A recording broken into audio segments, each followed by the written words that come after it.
or Ken Penders or whatever his name is. Kenneth the Penis. Yes, I'm sorry. That's my nickname for this moron because it's so funny. What did he The actually point is, do? what Ken? Yeah. Let me ask. Okay. Let me ask you a quick question. Do you have snacks and drinks on hand? Because this is going to take a while. I'm Um. kidding. I'm kidding. I'll summarize. Basically, Hello? I think he's having a conversation. I'm Hello. back. Yes. Yeah, sorry, I was. Oh, welcome back. Sorry, I had a quick shower as well because I just wanted to have one. Oh no, you're fine. You're fine. No, me and excuse me and Gothy were just like Gothy. talking with Okay, Chris good. and shit.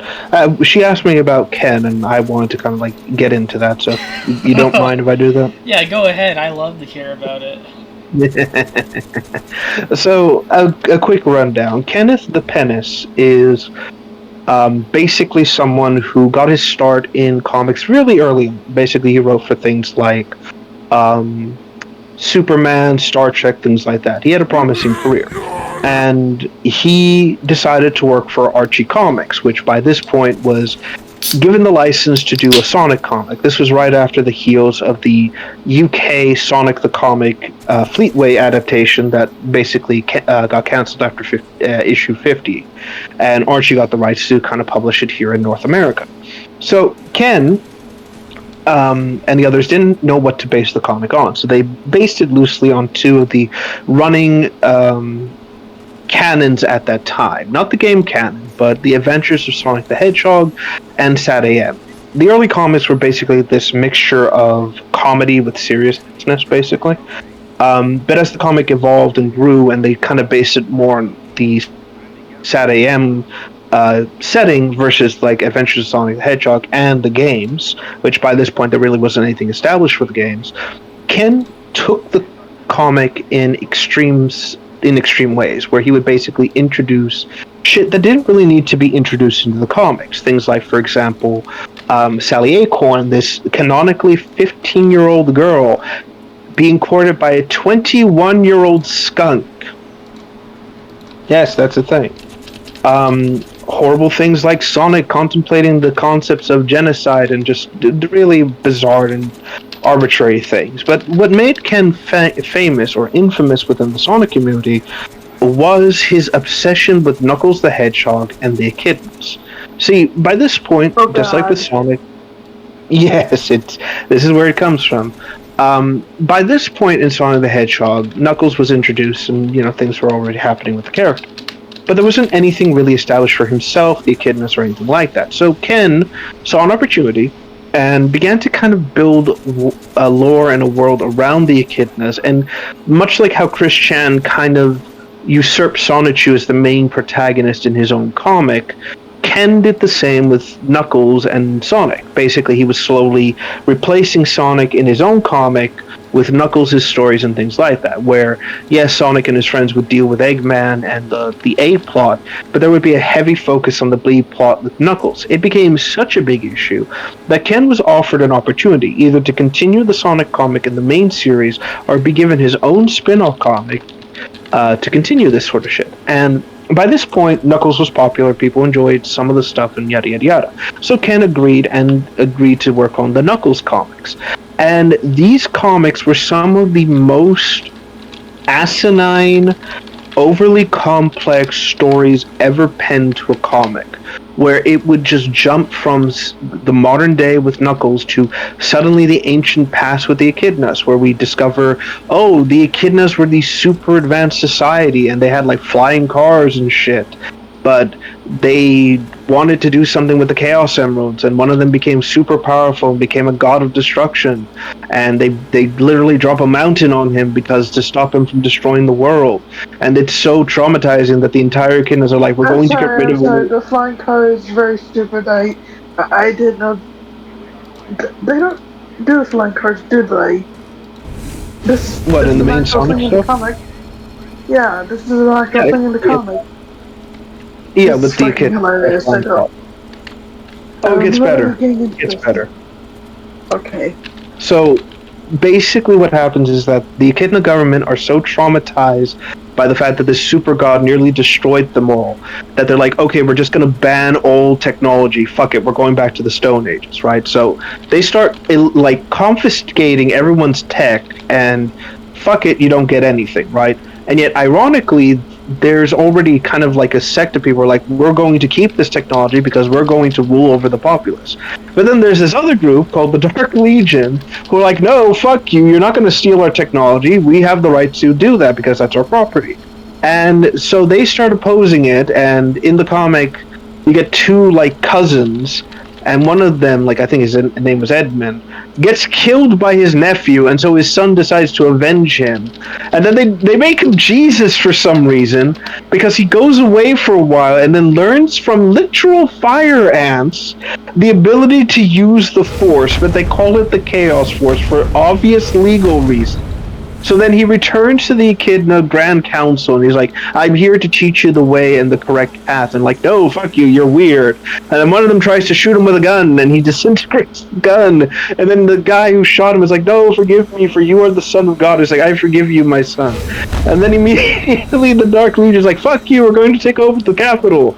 And then it's revealed that the leader of the Dark Legion is his cousin, who killed his father, who hates him because apparently he saw a green fart cloud coming from the grave of his dad, because he thought it was a sign from his deceased father. He's like, fuck you, I'm going to avenge my dad because your dad killed my dad. And instead of making peace, Jesus Echidna decides, fuck you all, I'm sending you into another parallel dimension with my Jesus powers, because fuck you, you don't get to keep the fucking VCR. So then they get yeeted off into God knows where, but they promise, like, oh, we're going to come back and fuck shit up. So then, because of this, it's decided that a new group has to protect Echidna society and are given the responsibility to keep the advanced technology. Thus creates the Brotherhood of Guardians, who also decide we're just going to keep the giant space rock, which is the Master Emerald, and it just continues. The comic devolves into this convoluted bloodline of dumbassery, where Knuckles discovers he's not the last of his species. Somehow they got their advanced technology back. And then he's told by them that, like, oh, we're back, we're doing this shit. Oh, by the way, your dad did. You had a dad who killed himself by throwing himself into fire, but that's okay. We all do that.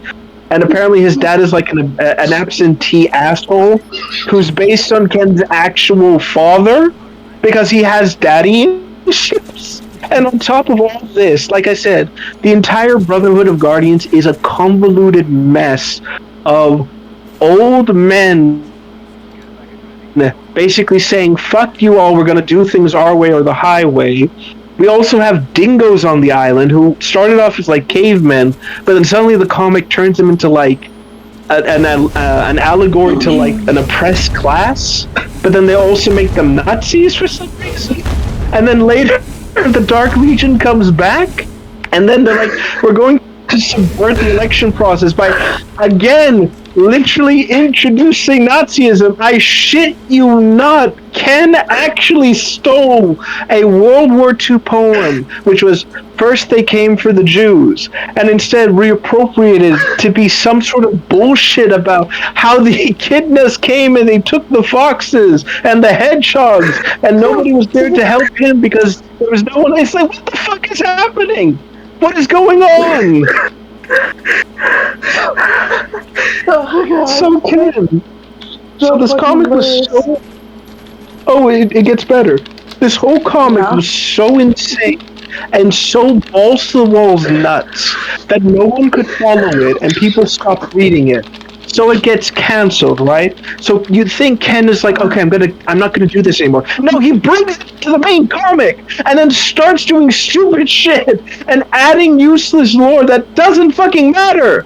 And then he introduces this pink echidna to be Knuckles' love interest. Fun fact, is his distant cousin, because apparently that's a thing. So he's dating his like extremely distant, separated by a couple ancestors, cousin on his father's side. He also finds out his dad is alive again. He didn't actually kill himself in the fire. The fire was an illusion because they're trying to teach Guardians to be self-independent. But again, Locke, by the way, that's the name of his dad, Locke. It's like, no, I don't want to deal with my son because he's gay. And he's like, no, I don't give a shit. So then we learn, and I kid you not, that Locke had a bad dream about like Eggman becoming some super robot god and destroyed Echidna society. So right after Knuckles was born as an egg, which by the way, echidnas lay eggs, they're the only mammals who can do that.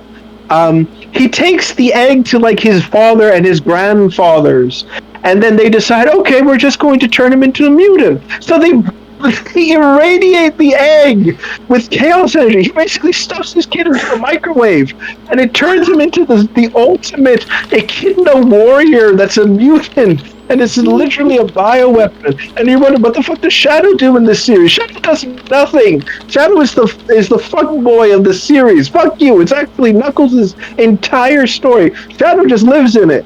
And it's insane. It's stupid. Ken went balls to the walls because he thought he had the rights to all these characters because something about the contract was stupid and retarded. But in reality, he's a liar and tried to lie to people saying, oh, I own the characters. So when he left because he wanted to pursue some bullshit Hollywood dream that never happened. By the way, he tried to do a story, like a film, for like Image Comics, right? And it was called like The Lost Ones, which is excuse me, The Lost Ones, which is this comic about the descendants of the Hiroshima bombings who survived and have alien abilities, and they want to save the world from other lost. It's a fucking X-Men. It's his version of the X-Men because fucking Ken Penders can't make anything for jack shit. He creates this like fan film fucking pitch and tries to sell it to Universal, and Universal flat out told him, fuck you, Ken, we're not doing this. We're not going to get sued by Marvel. He then tries to do like a political cartoon because he got to, a film because he got to do 2 episodes of King of the Hill called The Republics. It did so poorly that actually Fox laughed him out of the office completely. And so Ken is like on his knees, is like, God, please send me a sign. And God just gives him the middle finger. But the devil comes up and says, oh, Ken, I have a thing to help you. I'll make you like famous in exchange for your soul. And Ken's like, oh, sure, I'll do that. So he decides to sue Archie Comics because Archie Comics and BioWare teamed up to make a game which took a lot of the shit he made in the comics and made them canon to the game universe. And he didn't like that because they didn't consult him. In reality, they didn't pay him fucking royalties he wasn't entitled to. So he takes Archie to court. He takes BioWare to court. And he's like, I own these characters. But they're like, no, fuck you, you're retarded. But Sega drops the ball because they're like, we don't want to deal with any legal shit. That's what you guys are there for. Except they would have won the fucking case had Sega got involved. So Ken wins. But he doesn't win the characters. He wins the character names. Meaning that Sega and Archie can make a green Sonic, but they can't call him Scourge. But he can keep the name Scourge, but he can't make a green Sonic. So Ken is fucked. So this leads to the comic dying because it had to be rebooted, and by that point the damage was done. And Ken Penders has been sitting on his ass for the better part of like a decade trying to get some retarded Sonic fan fiction off the ground called the Julie Sue Chronicles, which combines the most uncanny valley characters you've ever seen. You know how people like criticize furries for being creepy? Mm-hmm. It's like when you do like super realistic proportions. That's what Ken did. Every kid the character has some disgusting human features attached to it. And so now we come to the end of this whole shit. He's officially announced that the Julie Sue Chronicles are going to be released, and he's going to release this gigantic fucking book that's going to have everything. It's like, oh, look at this book I'm making, right? Guess what it is? It's about it's about 70% Archie Comics that he's stolen and is reprinting, claiming he owns the stories when he doesn't. And Archie could sue him, but he doesn't realize it because he's a fucking retard. And about like 10% of this fucking comic is original shit, with another 10% just dedicated to fucking credits and the future plan of, oh, by the way, this is where the story's gonna go. Give me money. And that, in a nutshell, is Kenneth the Penis. Wow. That was hilarious with the It is a I it is a laughed so fucking. hard I almost it made my stomach hurt. It made my gut hurt. I'm so sorry, but this is what we had to deal with for years. It's just this pedophile looking motherfucker sitting on his fucking ass claiming stupid shit that he couldn't ever claim. And yet the world is too retarded to realize, you know what, maybe we shouldn't give Ken Penders anything. Maybe we should just treat him as the fuck nugget he is.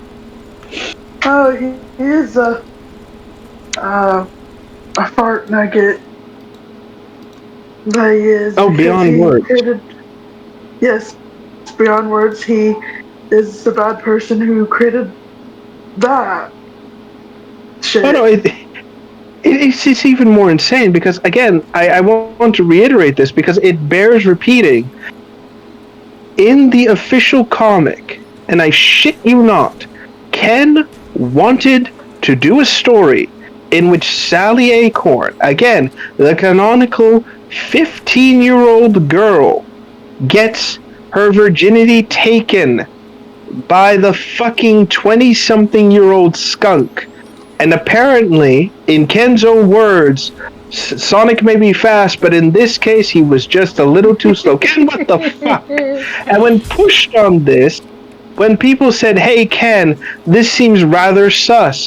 Why did you want to do that?" Instead of saying something smart like, "Dude, they're fictional characters or they're like fictional animal shit. Why the fuck are you trying to focus so hard on this fuck?" He said, "Well, in reality, the nobility would always sell their children off to like suitors and so." It's like, Ken, you're defending pedophilia right now. Shut the fuck up. Exactly. Like I said, it's like he has this ability, this superpower to take the wrong path every single time, and yet by some miracle, he still exists. Because again, like I said, he sold his soul to the devil, and the devil said, "I'll make you famous." And he hasn't realized that this is going to bite him in the ass. Which it did. It already did. Yes, he's a joke, and he's going to get sued by Archie because again, Archie production is still in. Archie is still in business, and even though they don't have the contract with Sega anymore, they can. Excuse me. They can still argue, "Hey, this is our work. Fuck you." Yeah. What did Ken Penders say about the 20-something skunk and the 15-year-old chipmunk girl? Again, he defended pedophilia by claiming that, oh, royal nobility would always sell their children off because that's realistic. That's how it happened in history. It's like, Ken, you are defending pedophilia. Shut the fuck up. Shut the fuck up, you cunt. Mm-hmm. Yes. Again, That would be like he's a saying, dumbass. Didn't realize it. I would be like saying, oh, instead of saying something smart like, oh, it's a fictional character, why do you think too hard on this? You say, oh, I like to sell my child off because of the Dark Ages Exactly. thing. Exactly. Like I said, Ken is an idiot and doesn't he's the type of stupid that doesn't realize he's a dumbass. Like it's that kind of how do you put it? It's the kind of stupid that makes you think you're smarter than you actually are, when in reality you're like the biggest dumbass this side of the Mississippi, and people rip on you every single time, but you're too stupid to realize, maybe I shouldn't say this shit. Maybe the reason why people laugh at me isn't because they're laughing with me, it's because they're laughing at me. Wait, he actually did an episode of King of the Hell? Yes, he I think he directed or was like a part of 2 episodes. I forget which, because it's been decades since I last seen that show, but I know for a fact he was on that show. At least it wasn't worse. At least he wasn't on like Family Guy or some shit. No, if he was on Family Guy, it would have just devolved into just him basically inserting himself and making some grandiose claim about how smart and intelligent and how big his penis was. That's what it would have been. No, no, that's a horrible Oh, by the way, translation. Hey Lois, remember the time Kenneth the penis came into our house and just hard cut to just a penis-shaped Ken Penders? But it's like censored or something. Exactly. It's just a giant censor bar. There's nothing else. It's like, ooh. But there's an uncensored version on the DVD or something. Yeah. Yeah, exactly. Oh god, it gets worse than this. By the way, like another thing to mention as well is that I don't know why, but Ken had this obsession with creating clones of characters, and I don't mean it like in a here's the character's clone and like a copy or like an evil version or anything like that. No. I mean making clones, as in he would take the same design for the same character and then give them a slightly different outfit or a slightly different appearance and then claim it as a new character. This was in the form of like Robbo the Hedge, which was basically just Sonic in a Robin Hood cosplay. All the echidnas are just essentially clones of Knuckles. He gave Like Knack that. the Weasel Like his distant cousin or whatever. That I've seen on the. I've seen that one video short of those two from those Sonic shorts on YouTube. There's a new one coming. It's Sonic Volume 11 or something, or Knuckles meets his distant cousin or something, and it's it's her. It's like, oh shit. What was the other one? yeah, right. But he doesn't remember these echidnas or his distant cousin. So that's like the whole joke of the volume. There's more to this as well. For whatever reason, he also gave Knack a sister, which was like Nick. So the joke is like they're Nick Knack. Fucking kill. And for some fucking reason, okay, you know Knack the Weasel, right? Fang the Hunter, or whatever the hell people are calling him now. Okay, imagine him, but with tits. Oh. Yeah, no, that's his sister. I don't want to imagine that. Too late. It's in your brain now. Let me see. There's the clone, and that's. it's like I will resuppress. Might be since considering that MK is the clone, it's just TK with tits, but and orange hair since they're like the colored orange. Since it's a YB character that I created since it's exactly. But the thing with it is that specifically, right, and for some fucking reason, I don't know why, they have the Millennium Falcon. I'm not kidding. It appears in the fucking comic. Why? Yeah, from Star Wars. It's in the fucking thing. Why? Because Ken Penders can create shit. That's why. What were you gonna say about Nick Knack, or you were gonna say something else after Nick Knack?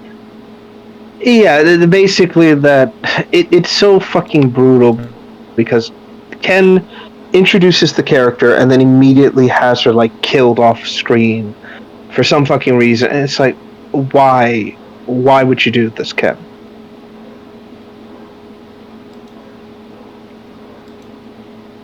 He's such a fucking weirdo. And that's another thing I want to mention. I almost completely forgot. Thank you for like bringing this up slightly. I shit you not, there's an entire story he did where Mighty, Vector, and Espio get high on LSD. Except they don't call it, they have a different name for it. It's, quote, like lemon, sun drop, dandelion, something like that, basically. And what? In it, Mighty's friend, who's another bee, fucking dies. I'm not kidding. This happens on screen. We see a small child die from an overdose. Yeah.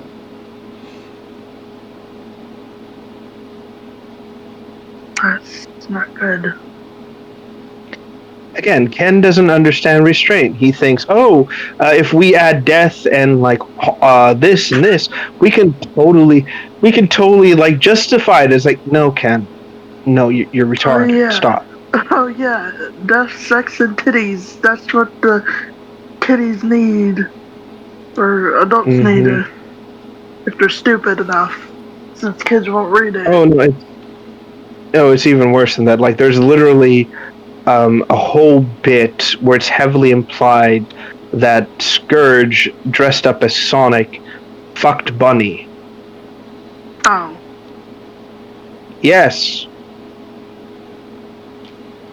Ken is a horny bastard. Yeah. So what? So it's like... Oh yeah, I don't think I can make that joke because I don't think that would be a good idea.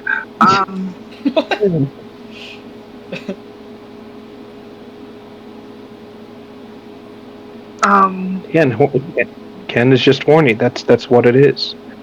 He's a weird sex freak, and not in the good way. A weird sex freak who likes furries. That's what I see.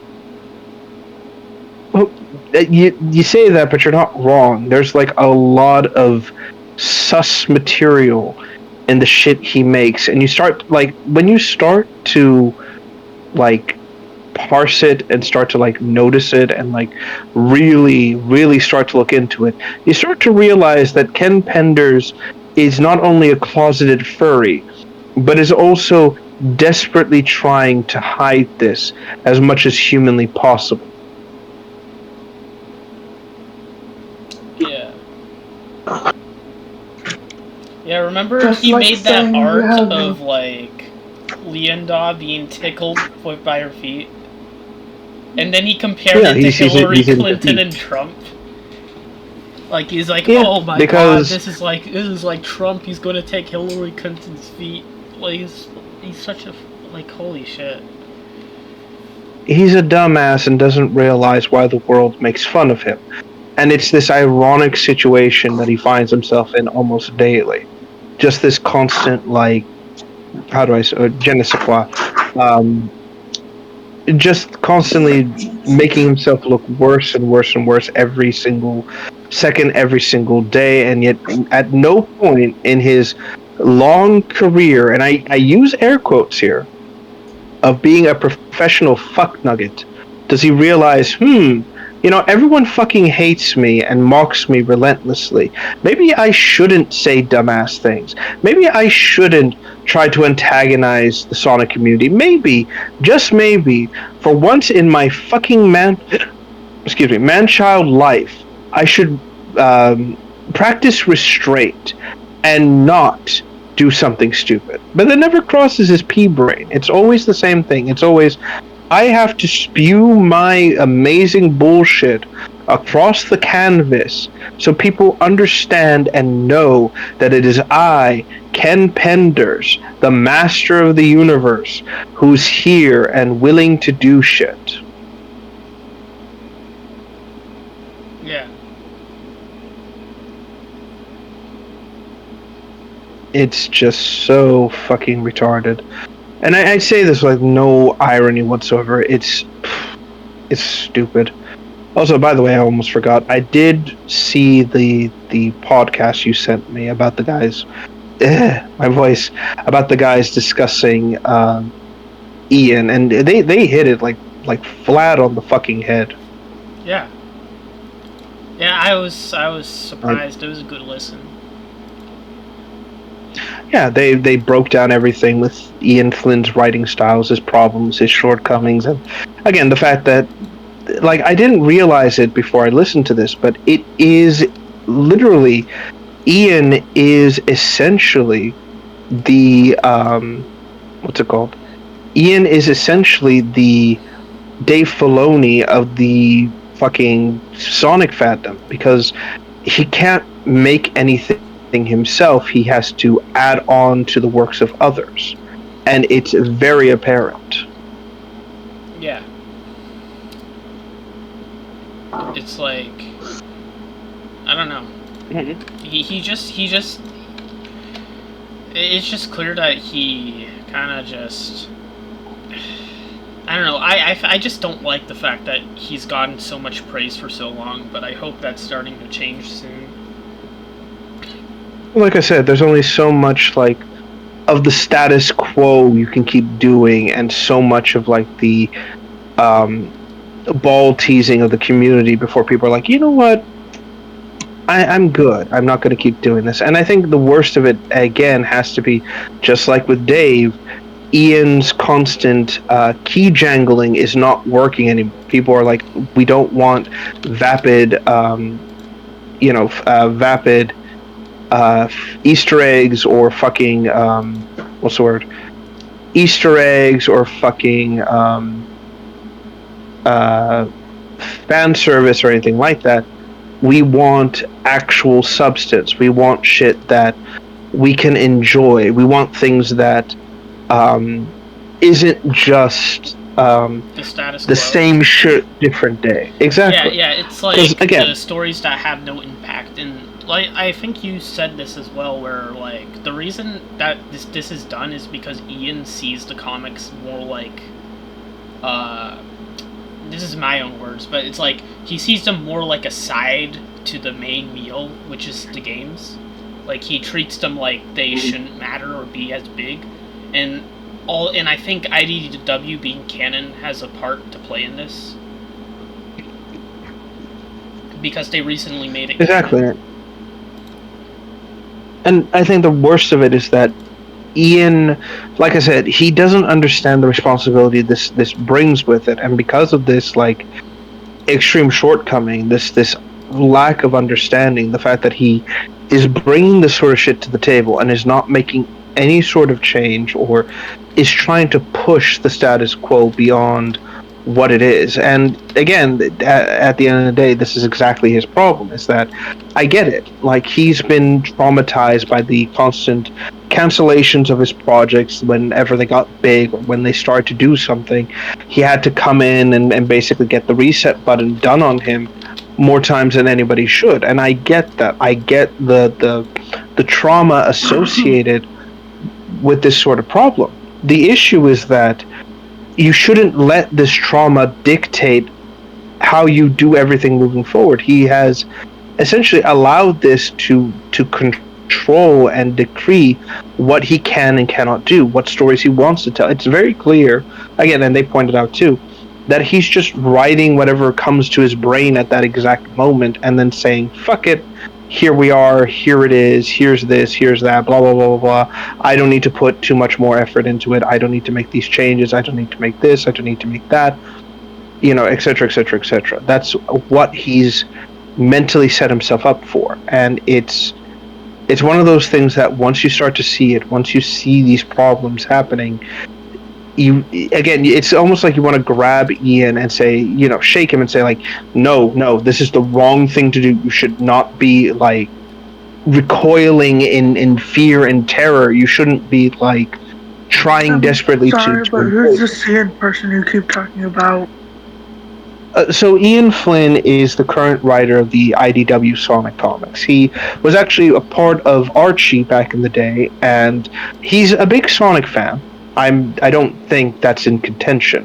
But the problem with Ian is that he's someone who can't really write to save his life, and it shows in the writing quality he does, especially whenever he's been put to do something like something as important as Sonic canon and things of that nature. Basically, he's someone who thrives on dark storylines, on adding from other people's work, basically things like that. But when he has to create something, he misses the mark almost constantly because he's so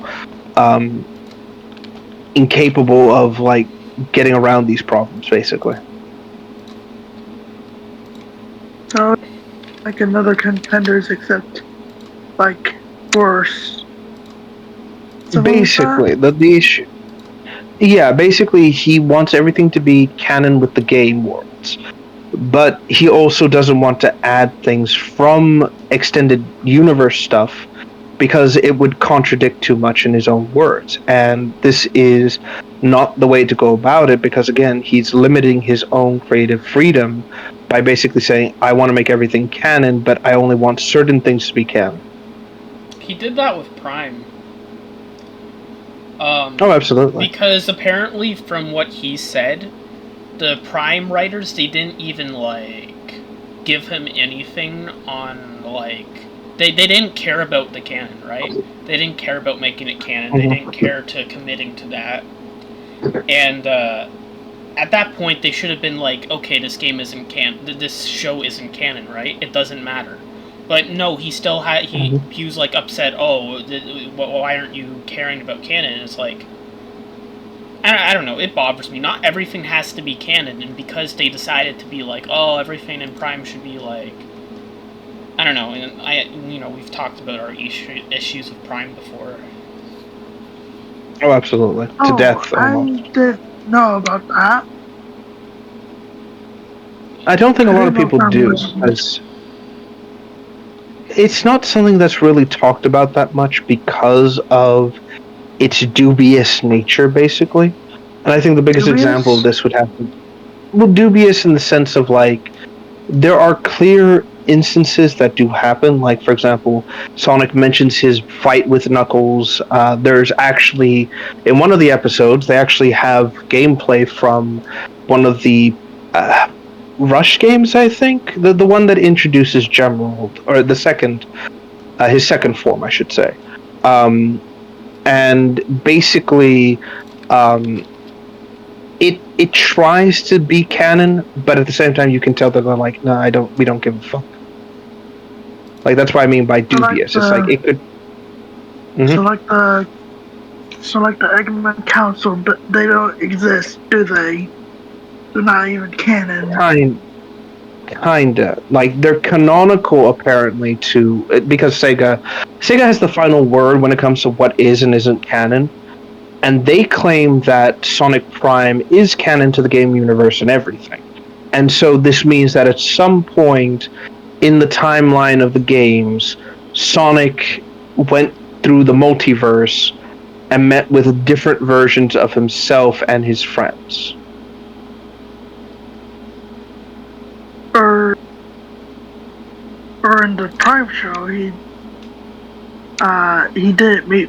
He met different versions of his friends, but never himself, because there wasn't an alternate universe Sonic.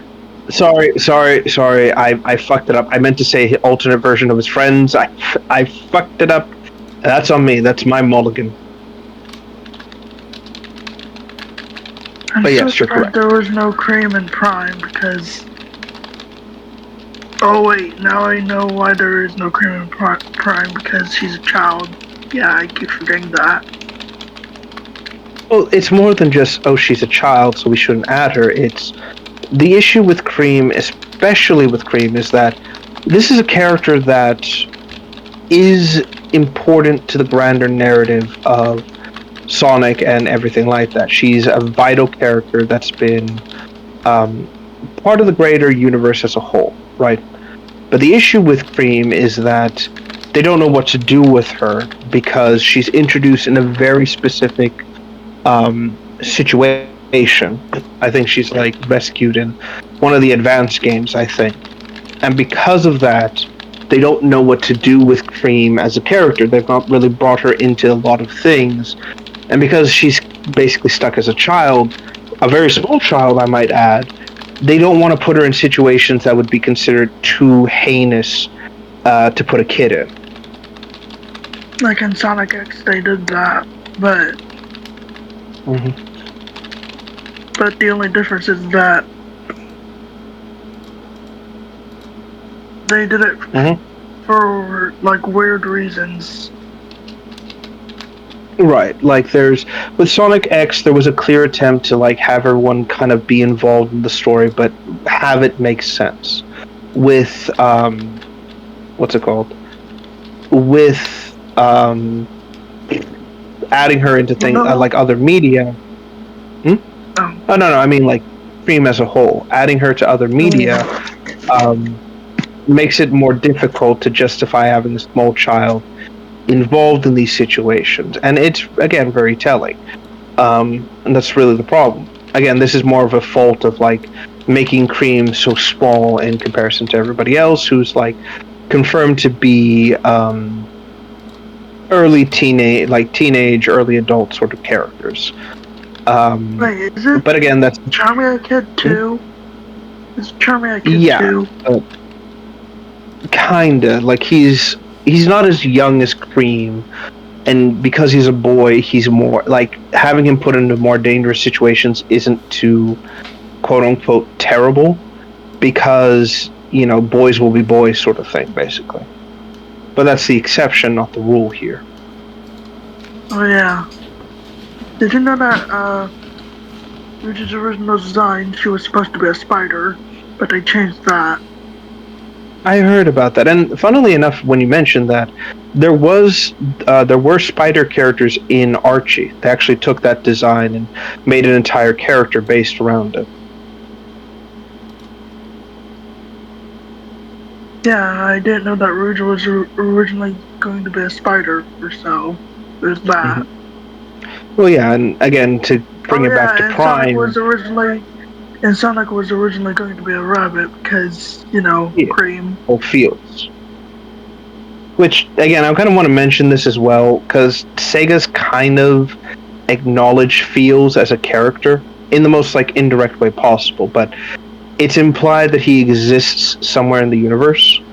And there's this theory that Cream's father is Fields, but the reason why Vanilla doesn't talk about him, or why she doesn't have any information she wants to let Cream know about, is because something happened to Fields, and she doesn't want to put her daughter through that kind of mental anguish, basically. At least that's the rough explanation, or what's been theorized about Cream's father, basically. I didn't know her dad was Fields. Again, it's one of those deep references, basically. Holy shit. Yes. But to bring it back to Prime for a second, when it comes down to Prime and kind of the things involved in Prime, the thing, again, I've said this many times, I'll say it again, is that Prime was very clearly a project that nobody had passion for, nobody cared about, nobody really wanted to, expand on, and said, fuck it, we'll just do the bare minimum with what we got and pray for the best. And the end result is this massive sort of mess of a nonsensical story where you got character motivations all over the place. You get characters who will go from wanting to work with Sonic to wanting to kill Sonic and blah blah blah blah blah. And I think the worst of it would have to be with fucking Nines, and how he just has this schizophrenic sort of character arc where he'll basically it's Tails, but he has 9 tails or something. Kinda. Basically, the story around Nines is that in canon, Sonic came in and found Tails when he was being bullied by 2 other foxes, and he came in, rescued Tails from it, and basically chased off the bullies. And since then, Tails has been has been stuck to him like glue, basically. In this setting, because, and again, I don't know what exactly is going on here, but it's implied that Sonic doesn't exist. And because he doesn't exist in this setting, there was no one there to save Nines from the bullies. And because there was no one there to save him from the bullies, they did, they tormented him. He never got a chance to prove to the world he was more than just a freak. And to make matters worse for poor Nines, he was ostracized because of being, a 2-tailed freak. So eventually, he just kind of developed this whole, I can't trust anyone, I only trust myself. And this eventually culminated in him building additional tails to himself and calling himself Nine, where he actually has, I think it's 6 more robotic tails that he adds to himself, and that's where he gets the moniker of Nines from. I heard he becomes a chud. And he wants the I'm sorry, I can't make the joke. Billions must die. No, it's it's just the joke is that Nines is a chud and he wants to see everyone die like the chud does. Ooh. What's a chud? What is that? Oh, it's like a he's the guy, the pole face. It's deep internet culture, basically. Yeah. He's the guy with the swastika shirt on, and he's always fighting the Libtardicus. So it's kind of like a Chad, except the only difference is that he's basically a bad Chad. He's a loser, basically. Yeah, he's like one of those poll posters, like the guy that blames. Well, basically, he's someone who would be like, complain about stupid shit, and then at the same time try to prove how better he is, basically. Like a weak version of a Chad, where it's like a Chad can just prove they're superior by their actions. The Chad basically complains and tries to create scenarios where he can show his intellect. Yeah. In a poor manner. Anyway, but basically when it comes to Nines, he builds 9 additional tails to himself, which they act kind of like spider legs, let him run around, climb on things. Basically, like, they give him the ability to be more than himself. And there was this detail in the animation model they had where if you paid close attention to it, you could actually see that his 2 tails, the normal tails, the organic tails, are actually extremely atrophied. And this is because of the, the extreme lack of disuse, basically. Like, they haven't been used so much that they've actually atrophied with time, and that the only way he can fly is actually utilizing his robotic tails to do it. Which is a nice detail. But overall, Nine's story wasn't really well fleshed out. It wasn't really developed. It was kind of like one of those last-minute things, and you can tell when you look back at the series as a whole. There's a lot of wasted potential, like the pirate Knuckles aspect, Thorn, which was like a jungle version of Amy, a cyborg version of Amy, Knuckles and Rouge as rebel leaders, Knuckles and Rouge as pirates, Knuckles and Rouge as like wild children. There's multiple different versions of Tails, which basically there's one that's like a feral child, the other one's just a pirate, which is basically just Tails but with less technology, and Big. For some fucking reason, Big is like here, and there's like multiple different versions of him, which I don't understand. Yeah, it's like they just ran out of any ideas. It's like it's fucking shit. That's what it fucking is. And I'm sick and tired of pretending it's not. It's shit. It's unoriginal. It's cartoon slop. They couldn't think of, we could have had, like... I've suggested this idea many times before, but I'm going to say it again. Where the Sea World could have been what happens if Perfect Chaos wins in Sonic Adventure 1. That could have been how that's coped with. The New York City, I hate that name. It should have been called Crimson Carnival, like it was in Sonic Unleashed.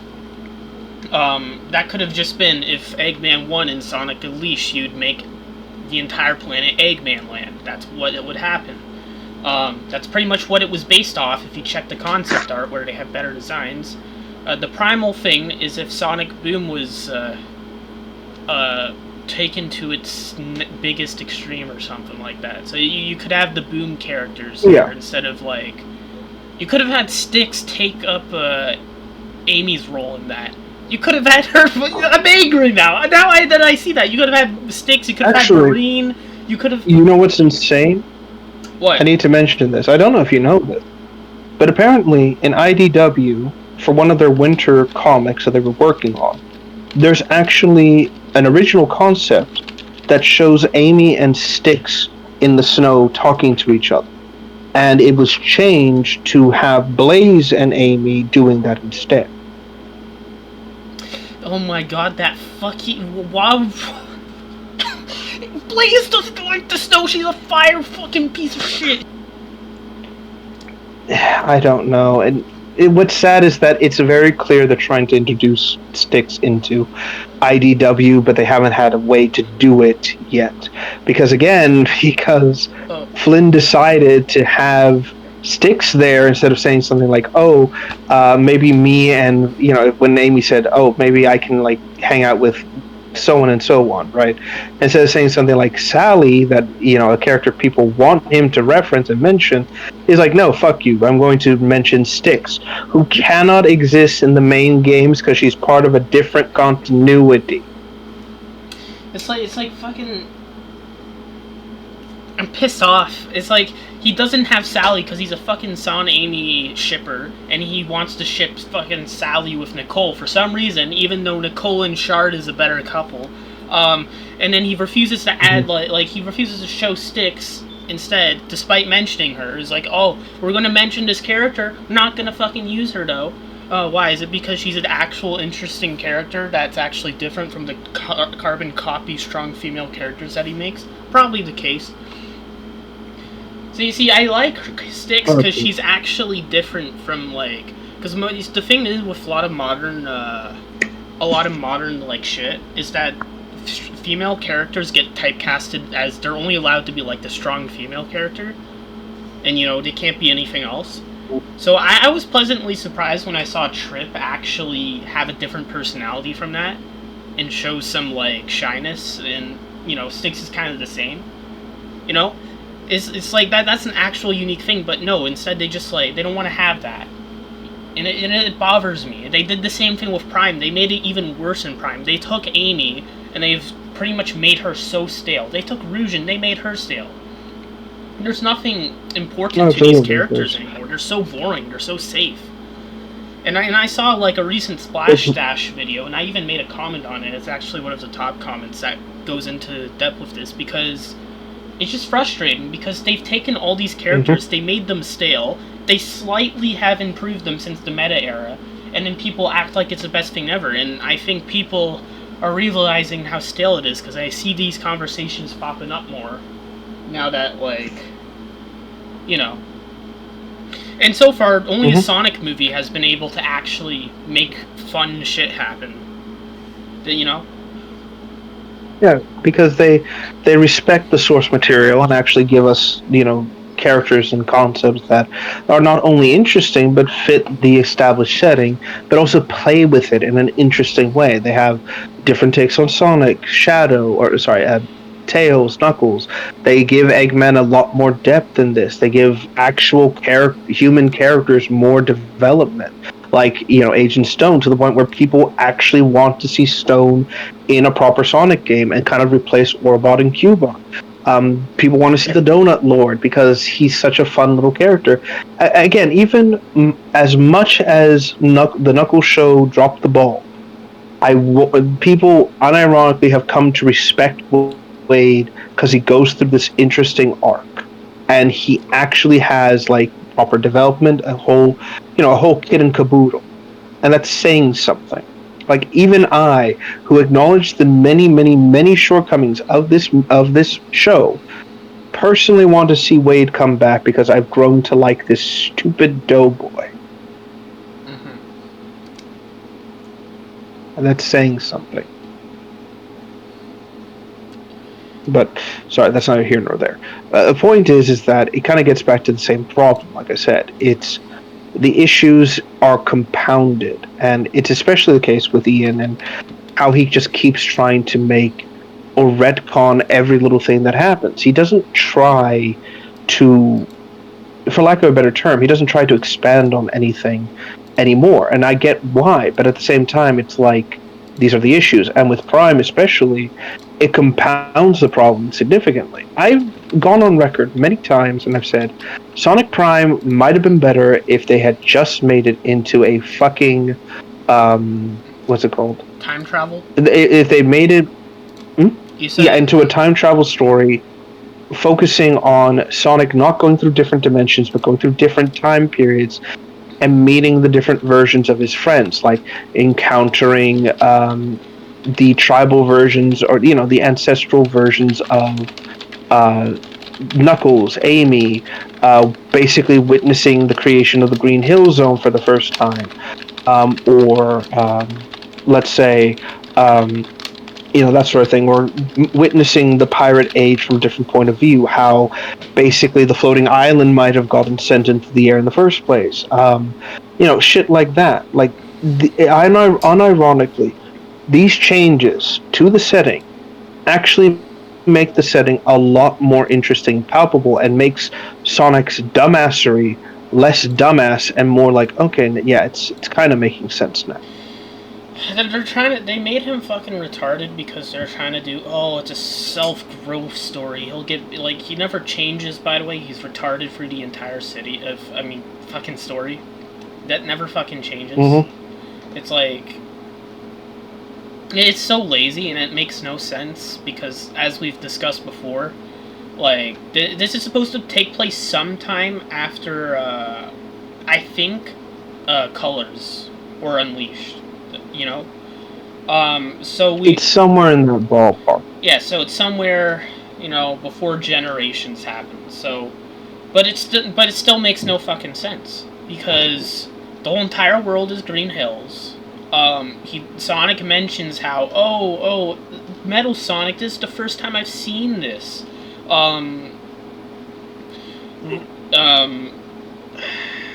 He's just acting dumb when in Sonic Unleashed, he acted so good in that game, but you expect me to believe he goes from that to this, within the span of. It's like, and then you have the previous characterizations in the storybook games. You're telling me he goes from that, from all that to that. It makes no sense. It's stupid. It shouldn't be canon. It's made of stupid. They could have, it's like, why did they have to choose Sonic for this? He's already had this arc before. Because again, the issue is that Prime was very clearly meant to be something else. It was, like I said, I'm convinced it wasn't originally a time travel story. That was the intent.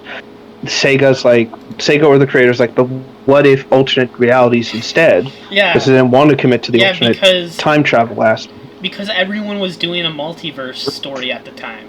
And they couldn't even do that properly.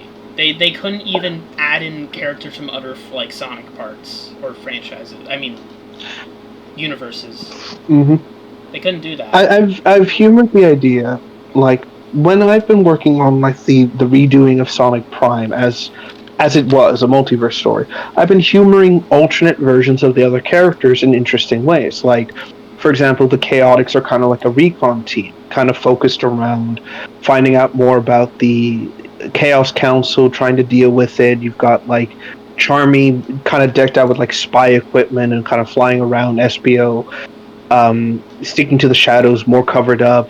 Vector being kind of like the bruiser at some point for the boss cage. I kind of played around with the idea of a corrupted Silver, a overgrown Omega that was basically a machine left behind. The idea of the Eggman being a corpse in this setting, that's how bad the jungle overcame everything. For the pirate world, just leaning in with Blaze and the whole scurvy dog aspect. There was a lot of ideas I've been just tinkering with and kind of trying to find ways to make everything flow in a convenient and easy to digest sort of manner. Mm-hmm.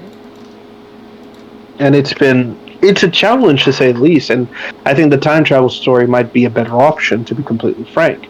Hell, there's even an idea I had about what if a sequel to Prime, how would that be? And I think, ironically, because we know that the Chaos Council is floating off in the vast void of the Shatterverse, and we know that Shadow lost the Chaos Emerald, or his. I've played around with the idea of what if the Chaos Council discovered the emerald that Shadow had, in the void, got it, and then realized, oh, there's power to be had. They use it to reopen the Grim, fly into the Grim, and start turning it, using this one Chaos Emerald as a means to produce a massive robotic army. Basically reintroduce the Grim robots, have the Council actually be a threat, and have Sonic and his friends actually having to stop a legitimate threat that, for once, it wasn't Sonic who did this incorrectly, it was Shadow. Like, that would be fundamentally interesting and a far better concept than what we could possibly get in a hypothetical sequel, if one was to even happen. Yeah. I mean, it's not going to happen because they dropped the ball. It's like, and the thing is Sonic, and we know there's not going to be a sequel because Sonic Prime has been done for about. It's been done. Whenever season 1 came out, that's when it was finished, and there was leaks that came out that there were 8 more episodes, but they were going to release them each year, so they were pretty much keeping it on forever. I mean, well, not forever. I mean, they drip feeding.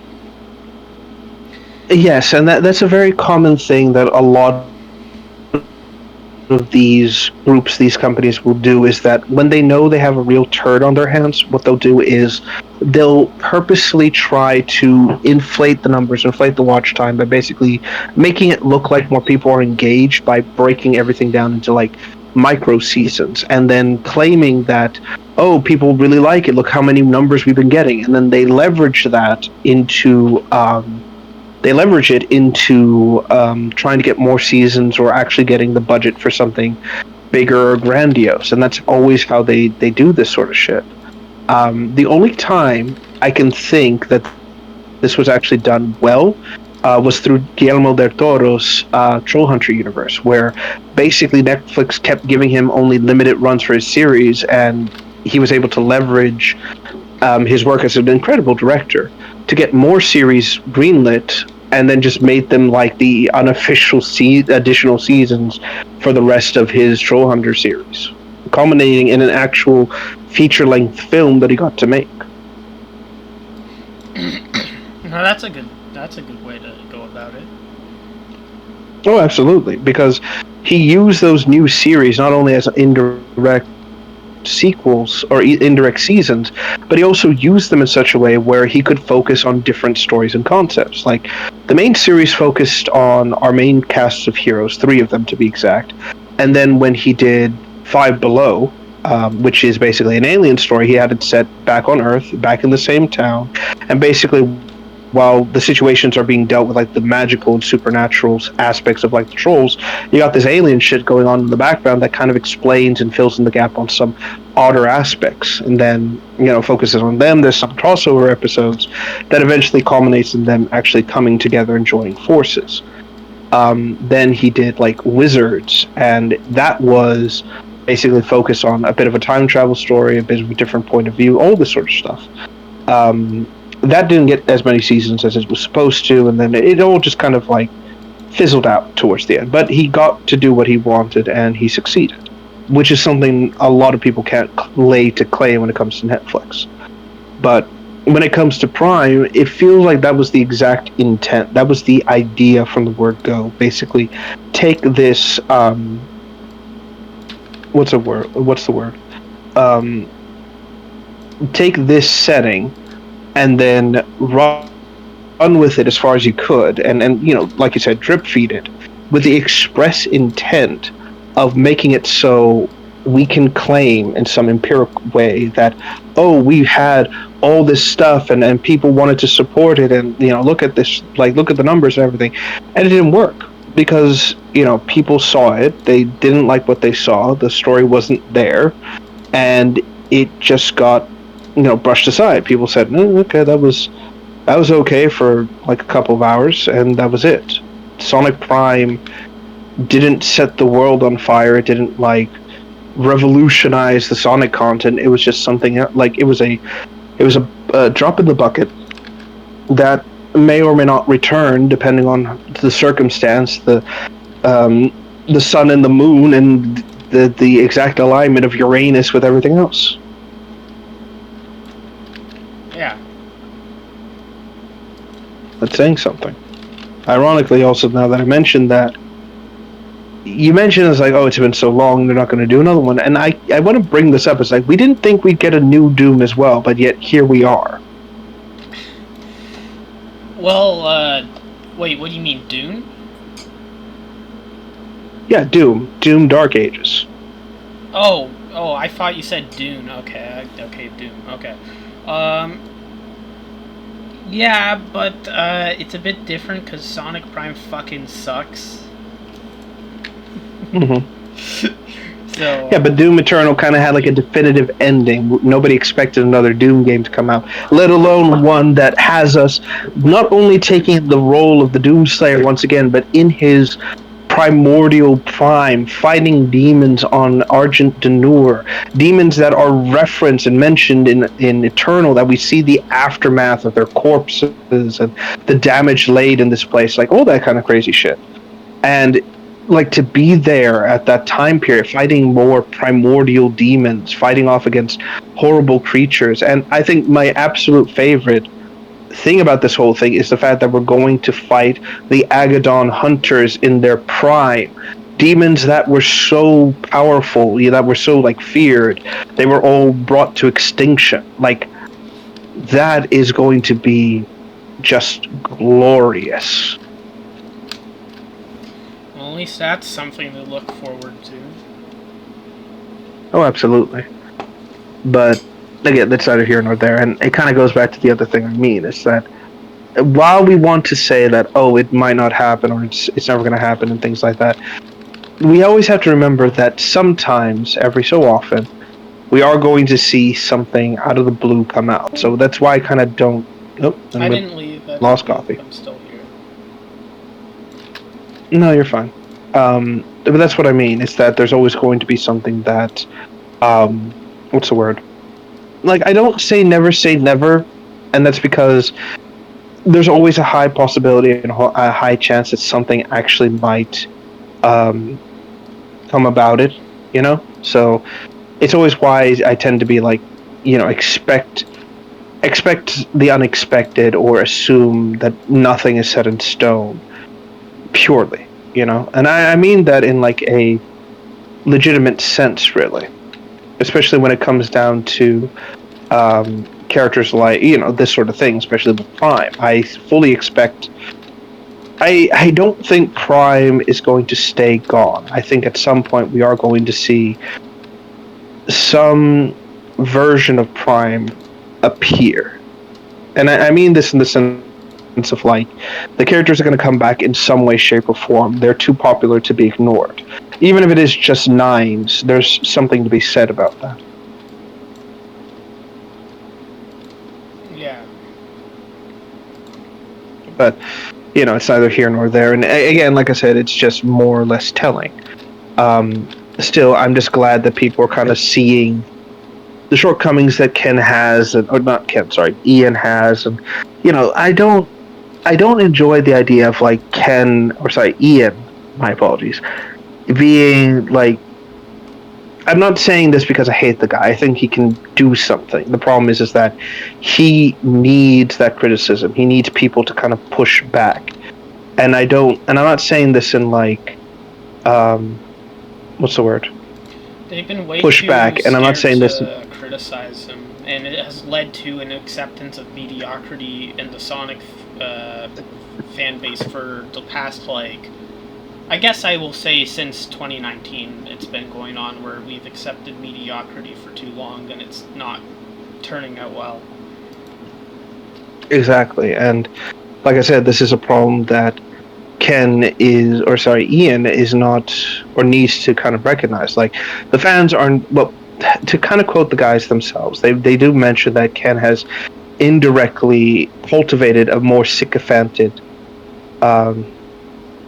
what's it called? A sycophantic fan base who are more willing to, fight and die for Ian, and so on and so forth. And that's kind of the general problem it is.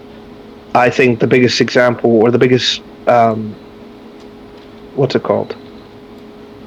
The biggest problem with that is that when it comes to this, Ian has to accept that fact, and he has to try and not appease everyone, but take the criticism as he hears it from like the legitimate sources. And I mean this in the sense, like when I say legitimate sources, I mean the fans who aren't entitled assholes. I mean people are like, oh, this could be better, this could be improved, you could change this, you could change that, blah blah blah blah blah. And I think that's where Ian can actually improve on. Like he can build something worth a damn. And the problem really does boil down to what's the word? Again, the problem really just boils down to him not figuring this out, or not really adapting or changing to the environment that has been created, essentially. And it's showing in nearly everything that he's made and everything he's created. And that's, again, like I said, what it boils down to. He needs to understand this, and he needs to kind of like fix these problems before they become too much. Yeah. But again, like I said, he hasn't had an opportunity, or is not willing to concede these sorts of things yet.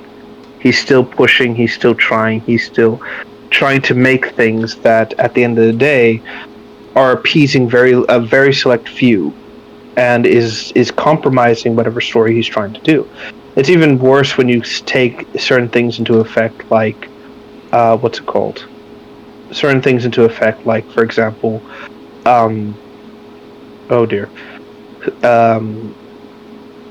like Sonic letting Eggman escape, or Sonic basically kind of tormenting Surge a little bit, and like things like that. And this is the problem, is that trying to give Sonic this sort of morality complex is causing more issues than not, because Sonic is coming off as more and more of an unhinged asshole than actually being what's it called? Of an unhinged asshole than actually being capable. Yeah. Like I said, that's the legitimate and general problem with all of this, is that he can't figure this out. He can't really see the forest for the trees, basically. And it goes to show you just how far he's going in terms of this problem. And I think trying to give Sonic some outstated moral is not helping the character, it's not helping his case, because again, when you have someone like Eggman, who is a threat, but not that big of a threat, it doesn't work. Again, the big thing about it is that in IDW, Eggman isn't the Archie Eggman. He isn't the big bad of the series. He's not exactly like, he's not exactly how he was, Yeah, and that's the problem. Mm-hmm. They built this off the back of forces, so now they have to deal with the fact that he's a war criminal. Mm-hmm. Exactly, and again, they also bring up the fact that Sonic lets Zavok and the Zeti, live, and you have to keep in mind that again, it's kind of directly. It's directly kind of connected to something mentioned, is that the Zeti have killed people in this setting, and letting Sonic let them go is kind of worse, because he even admits it's like, oh, I'll be there to stop you again. It comes off too much as Sonic just wanting to be the hero for the sake of being the hero. And I get it, you can't kill off the Zeti like you would any other criminal. The best you can do is kind of do this, but the thing I think that they're failing to understand is that they need to imprison the Zeti. They need to actually have the Zeti be captured, put away. They did this with Zavok. It needs to be something that they need to do again. They need to show that the Zeti can be contained, and it's for the safety of everyone. And I think that's the best way of... what's the word? This is the best way about going about this, is that you need to... what's it called? You need to have them locked away. You need to have them imprisoned. You cannot have them running around free. You can't have Sonic basically claiming this empiric moral high ground or anything like that, Yeah. He needs to, like I said, they need to be imprisoned, they need to be put away, they need to be isolated from the general public, and I think a story like that is the best way about doing it. You can't just like do half-assed attempts. Yeah. That's the thing. They want to do these serious topics, but they can't commit to them. You know? Oh, absolutely, and that's the worst of it. They get mad when people criticize them for it. It's like they're like, "Oh, but it's a kid's comment. Do you want Sonic to kill people?" And it's like, that's obviously them strawmanning us. But it's like, no, it's just like you're bringing up these serious topics. You're expecting them to be treated seriously, yet you can't even write them properly. And that's the problem. And my problem is that it doesn't matter. Like, why should I even care about the stakes when you've proven to just, like, not give a shit? Exactly. You can't, like I always say, you can't have your cake and fuck it too. There has to be that sort of, like, middle ground. You gotta have it, or you can't. And it's one of those problems where, like I said, they're unwilling to cede any sort of ground. They want Sonic to be something, but at the same time, they're not willing to have Sonic be that something. They're not willing to have him change or evolve or grow up or do any sort of like proper adjustments. They just have him there. They just have him doing this sort of shit. And instead of trying to do something that's both equal parts good and equal parts, heroic, they just take the most simplistic and unsatisfying middle ground, and the end result is basically just that. Mm-hmm. And it just boils, like I said, it boils down to the worst of it, where no matter what you do, no matter how far they go, no matter how many changes are put into the series, they cannot have this sort of situation. And I think, like I said, the best thing to do, because they showed it, is that excuse me, they've shown it, is that there is a, there is a prison. There's a prison that is meant to contain villains like Zavok, villains like Mimic, Rough and Tumble, all this sort of stuff.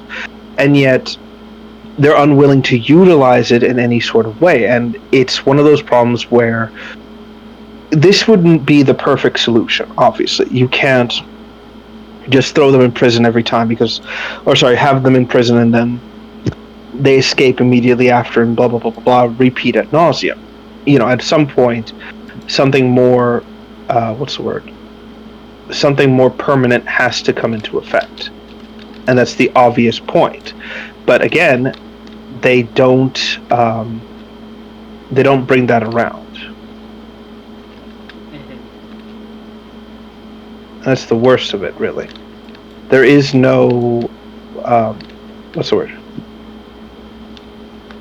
I think the right word here. There is no kind of like middle ground or anything like that. There's no attempt to like secure everything. There's no attempt to keep everything under control.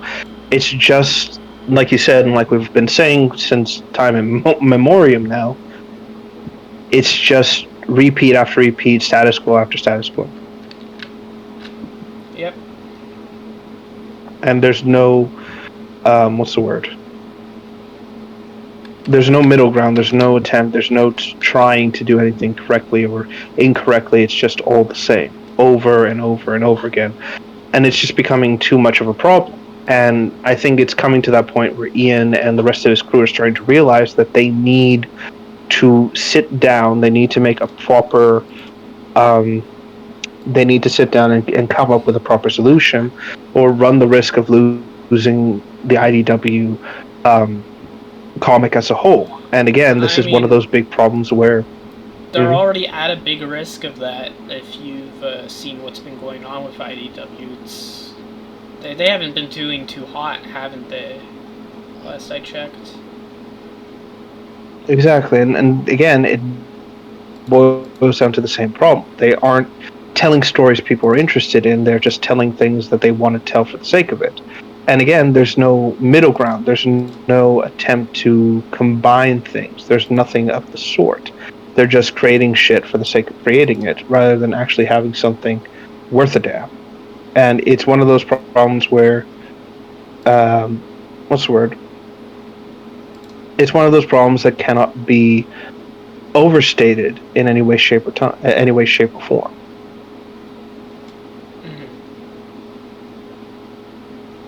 And again, it's getting to that point where you can't ignore it anymore. It's like I said, they're running this risk too close to the sun, and they need to find that appropriate storytelling. They just can't be tossed to the wayside and hope for a miracle to happen. I see what they're doing. I see that they're basically putting in what's it called? They're doing the thing that a lot of these popular comics will do, is that they will specifically what's the word? They'll specifically stop a mainline comic production, then continue it slightly, then repeat ad nauseum, and basically to try and keep the numbers going, keep everything up to date, everything like that. And it works in the short term, but there's going to be a point where it's like it's not going to keep working. People are going to get wise to it. And while this does help to keep things under control and keep things keep things under control and keep things going in the correct path, there's eventually going to be a time where it's not just going to work. It's going to be a significant problem. Yeah.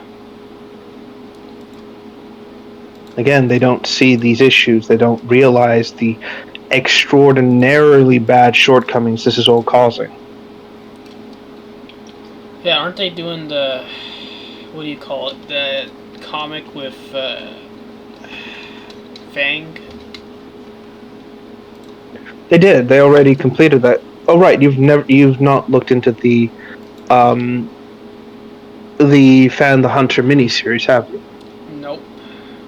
Did anything worse? So the miniseries is supposed to be a prequel to the events of Sonic Superstars, and specifically when it comes to Superstars, the mini comic focuses on this. Basically, Fang contacts Bean and Bean and Bark, and he mentions that he's heard about a legendary 8th Chaos Emerald, and of course nobody believes him, and so he leads them on a wild goose chase across certain areas looking for this elusive 8th Emerald.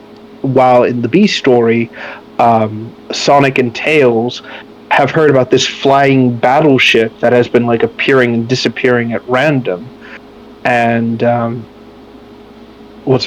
appearing and disappearing at random and causing and nobody knows what's happening. Nobody is clear or knows what's going on. Basically, it's just a ship that appears and then disappears almost at random. So people are really concerned about this, Sonic and Tails included.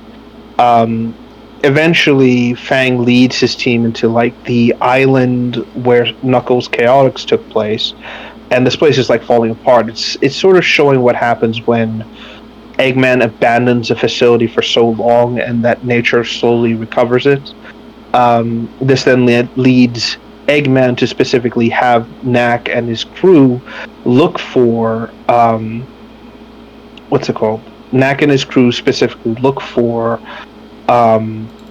Eggman's missing battleship, because it turns out it is in fact his battleship. And you discover almost immediately that Knack's this battleship is actually has been taken over by the hard-boiled heavies again, and they board the ship. They basically fight through some interesting level concept, while Sonic and Tails are still trying to track down what they're referring to as the Phantom Fortress or whatever it's called. And towards the or I think they call it like the hard-boiled fortress, or something like that. Like, again, Heavy King's gone rogue again, etc., etc. And Fang believes that this is the 8th Emerald, and he keeps trying to make that. He keeps trying to make this a thing. He keeps trying to claim that it's real, and by the end of the comic, he realizes, oh, this 8th Emerald never existed in the first place. Oh no, I've been an idiot. And what's revealed about this comic is how this flying fortress is going is flying around, it turns out it's actually being powered, and I shit you not, by the warp topaz. Really? So, what? Yeah. So much like Starline, they figured out that the warp topaz is actually capable of what's it called? Short distance teleportation, so long as it has some form of energy and power going on, basically. And as a result, because of this, the warp topaz is very specific. Is able to do this. He swipes it from the hard-boiled heavies and has it for his machine. Basically, he shoves the thing into its systems, and with what little power he can generate from his hover bike, he gets Bark and Bean back on the thing. They escape barely with their lives intact, and the floating fortress basically gets destroyed by Sonic and Tails, who arrive too late to actually do anything about it. Eggman has no idea about how this fortress went rogue, what happened, and of course, he has no idea that they actually found the warp topaz or whatever. So he basically just thinks they went crazy and rogue like usual. Bark and Bean basically have had enough of Knack's little shit and has decided to go their separate ways for now. Basically, they're going to go ahead and find some other gig to do while Knack basically goes about his own business. He agrees to work with Eggman, basically lying about the fact that the 8th Emerald wasn't a thing and that there was nothing special that he found in the ship. They just found a way to move it around quickly, when in reality he still has the warp topaz inside his ship. This is supposed to explain how in Sonic Superstars he's able to teleport in and basically get out of strange situations that he shouldn't be able to do. Okay, so before Starline took it, he was using it. Basically, and my assumption, and this is what I mean, the assumption in terms of what's going on with this device and everything, is that, what's it called? Let me see here. Sorry, just checking something. Basically, it's supposed to imply, or supposed to be that, if I understand this correctly, the area in which you fight Knack, that facility that you're in, I think they were going to retcon it and claim that this is the volcano where the warp topaz was found from. But as we both know, that's not possible. Basically, Knack's boss fight happens on board Eggman's space station, and the space station blows up, and I think Knack goes down to the planet in his mech suit. And I think what we're supposed to interpret is that the warp topaz broke off and basically got stuck on the volcanic island somehow. Like I said, it's not perfect, very obviously, and frankly, this is just insanity. Again, kind of goes to show that this feels like something Ian wrote because he wasn't a fan or wanted to connect everything together again. Yeah, it's I don't know, I'm glad to see the hard-boiled heavies back, but Well, it also is supposed to explain why the hard-boiled heavies didn't make an appearance in Sonic Superstars. It's because they didn't have because at the end of it they're stranded on the fortress because it's crash landed on the water, and Eggman's decided that he's not going to pick them up because they wasted his time, and so they're going to wait around for him to come and save them, basically. Yeah. So that's supposed to explain why they don't make an appearance in Superstars, even though it kind of makes more sense that Eggman would want to have all hands on deck for something as vital as discovering a new island and potentially discovering the source of where the Chaos Emerald's ability to transform came from. Which, by the way, now that I think about it, I think I finally understood a plot detail about Sonic that's been bugging me for years. What? So, have you noticed that in Sonic specifically, we always find these rings everywhere, no matter where we are? They always just kind of pop up. Yeah.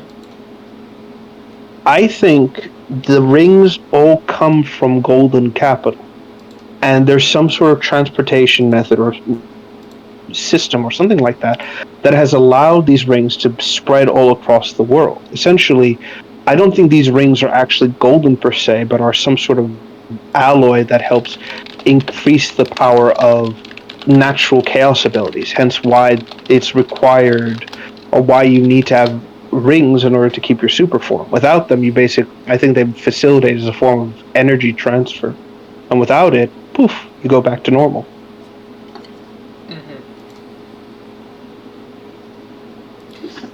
So yeah, that's my explanation. I don't know. It's like, I'm wondering if they're going to retcon this later because they did the thing. You know, the purple moon in Superstars. Apparently, that was just a look-alike to the end. It wasn't actually the end. So why the hell was it there? Why was it there? Huh? Like, that makes no sense. Exactly. There was no reason to have a purple moon. Because they wanted to have the Sonic Forces implication that the end was always there in the background, just never in sight. But they want to backtrack it because, oh my god, the end or Sonic Forces isn't that popular anymore because people are kind of seeing the forest for the trees and blah blah blah blah blah and blah blah blah blah blah and yeah. I'm disregarding that whole it's just a lookalike. It's the fucking end. That's all it is. I mean, I'm just if they want to say it's a lookalike, then I'm not accepting the end as a threat anymore. I'm not accepting Frontiers as canon. I'm just going to pretend it didn't happen. You know what? Actually, that's better. I pretend it doesn't happen because guess what? I know all the characters say, "Oh, we're going to do our own adventures when they get home." They don't do that. They're back to being in IDW with Sonic. We're playing the dildo race or whatever they were doing. I don't know about and this is another problem with IDW's Sonic run as a whole, is that we don't know when these comics are taking place, and this has been something that people have been asking Flynn for a while. When does IDW take place? Because we know it takes place after Sonic Forces, but we don't know if this is after Frontiers, this is before Frontiers, is this before another Sonic game? We don't know, and that's the problem. And Ian in the past has always been obsessed with redoing the games as comics, so it's weird to see that he hasn't done this with Frontiers. Though, given the fact that Frontiers is kind of up in the air, it's kind of one of those things where it's yeah, you're not going to be able to tell the story of Frontiers because the story was already told. McDumbass. Yeah, it doesn't matter because they already wrapped it up. Everything goes back to normal in the end. Oh, so what? Eggman has a lolly girl. I mean, has a lolly fucking daughter now. All that has changed. You know what's insane is that if we take that as well, and then look at the murder of Sonic the Hedgehog, which I think they've confirmed. Well, actually, no, it is technically canon. We do see in that comic that Surge is still around. She's back. So. Yeah, there we go. She's the sister to Metal Sonic, apparently. Because adding. It's just so fucking weird that she's just fucking siblings with fucking Metal Sonic. That's just canon out. Yeah, it's just one of those things where it's again, why is this necessary? Why do you want to? Why do you want to have these sorts of things going on? And again, this is the biggest issue with it all, is that IDW is clearly trying to bridge the gap between the Sonic stories, and there's nothing wrong with that. It's completely fine. The problem is that they don't have enough wiggle room to do this properly. That's the issue. That's the big problem. Yeah. It's just one of those things where it's I don't mind IDW being canon. I think it makes sense that we get some downtime between the games and everything like that. That's fine. The problem is that when they try to do more stories and don't put in the legwork to actually tell something interesting, or at the very least compelling, that's when I have a big problem with it.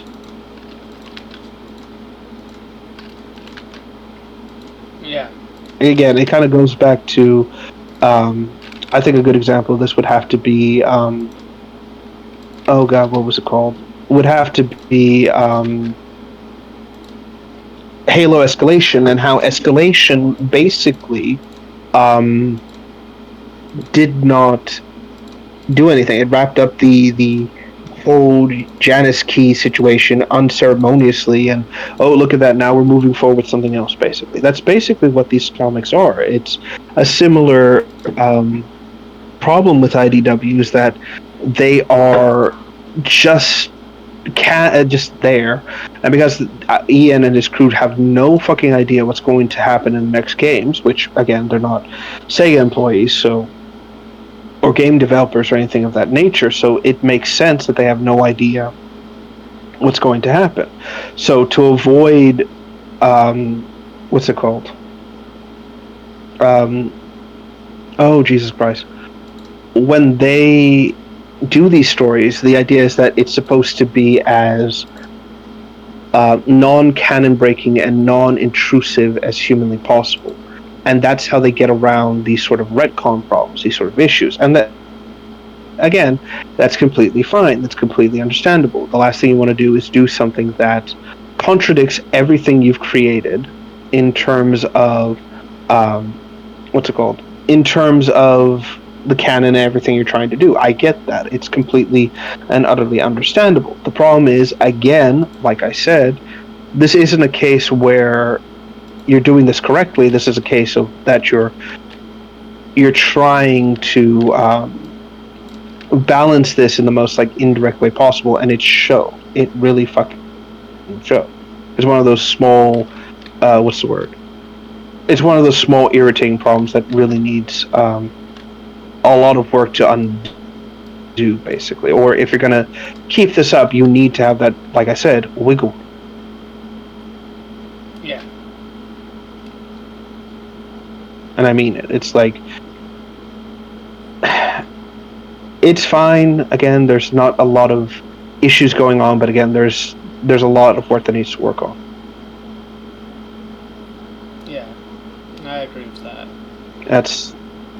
Yeah, it's like, thank you for hearing my TED talk, but it's neither here nor there. And again, like I said, it's something that Ian needs to understand, needs to, like I said, for lack of a better term, for lack of a better expression, needs to be worked on. And I would love nothing more than to have a one-on-one with Ian and just honestly sit down and say, like, listen, I don't fucking hate you, I just think that there's a lot of work that needs to be put into the comics, and if you're going to take anything away from this, you need to find that middle ground. Like, you have to sit there and go, like, you got to take risks and you got to do something that works with the setting. It just can't be, oh, I want to do this because I want to do this, Yeah.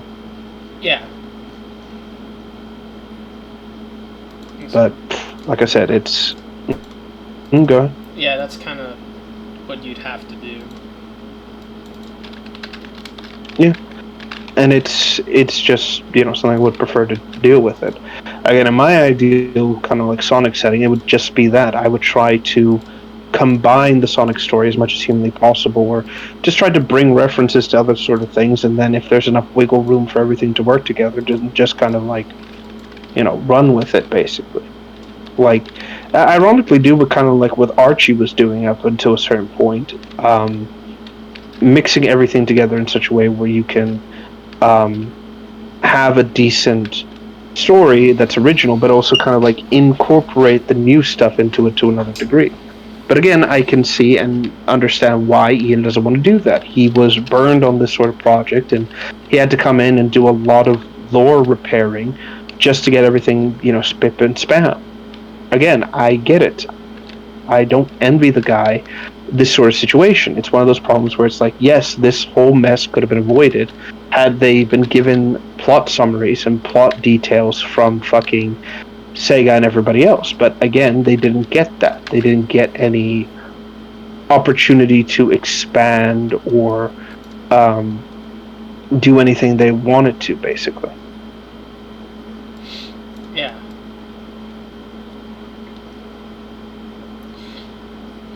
So yeah, that's the best I can say.